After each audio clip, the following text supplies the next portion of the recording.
So this is the transition that many people look forward to. Although if you're one of those people who've got our children still living at home, trying to save up for their own home, you might have a different transition in mind.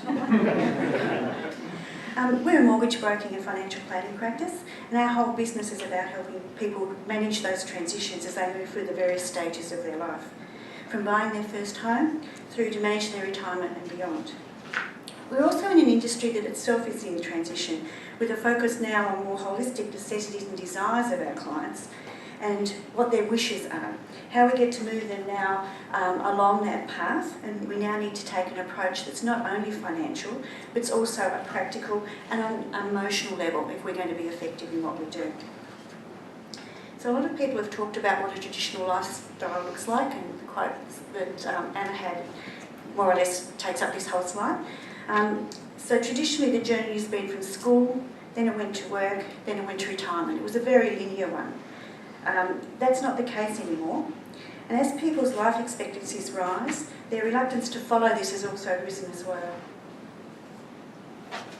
So now we live a more what I call a transitional lifestyle. So many people who are now entering the workforce don't want to wait until retirement to go and do that travelling. Maybe the vocations that they've studied for won't be relevant in today's work world, and that seems to be quite a theme tonight. Rather than have one job, you're probably going to work a number of jobs. And those of you who have younger children are probably already seeing this as they're coming into the workforce and seeing that change. Sometimes you'll have more than one job at a time. So this change that goes from traditional lifestyles, we now need to contemplate from a traditional life cycle what a transitional life cycle is going to mean and what impact it's going to have. How are you now going to save for your first home? How are you going to fund those vocational changes if they're happening throughout that life cycle?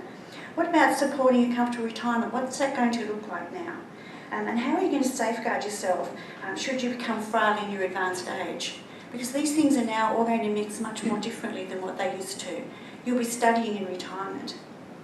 You'll be travelling, when traditionally we would have been working. Most of those coming into retirement now are those from the baby boomer era generation. They've seen many changes on their journey to retirement. Many finished school at what's now called Year 10.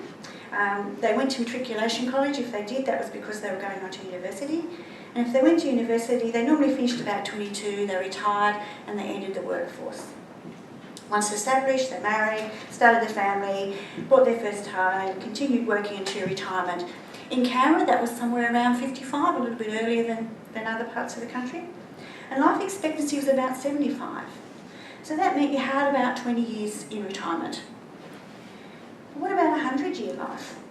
Even if you don't retire until you're 60, you're now looking at funding 40 years in retirement. For many, that's not sustainable. And our expectations need to change, need to lift as long with our life expectancies. I often get asked, when we talk about retirement, how much do I need? And the answer always depends on how long you're going to live. These stats are from the Bureau of Statistics. They're their life tables for 2013 and 2015. I hope you can read the numbers. We use these as our starting point. So when we're looking at your financial future, we start off with these numbers, which are the base numbers, and then we flavour them up a bit. We look at what your financial history is as far as longevity goes. We look at your personal health history, and then we look at your personal fitness. And that starts to give us an idea about how long we need to be planning for in the retirement. Our whole business is about managing transitions as clients move through their life cycle. So as our clients' life cycles change, so must our industry change. The financial component remains important, but the process is no longer just a linear one. Practically, we now need to allow for a different mix of work and life. There's a sandwich generation, where you're the carer of your teenagers as well as an ageing parent. There's the not-so-empty nesters, where your adult children won't or can't leave home. We've got the silver splitters, who are now looking down the barrel of another 40 years with their partner and decide maybe that just doesn't cut the mustard anymore. And we have the long livers, where we need to plan for the funding of aged care should we become frail in our advanced age. Add all to that a number of complex family relationships, and we need to then start looking at the emotional constraints that come with that. A case in point would be a blended family where the money is expected to follow the bloodline, but traditional estate planning solutions don't marry up with what the compelling investment opportunities are in the present.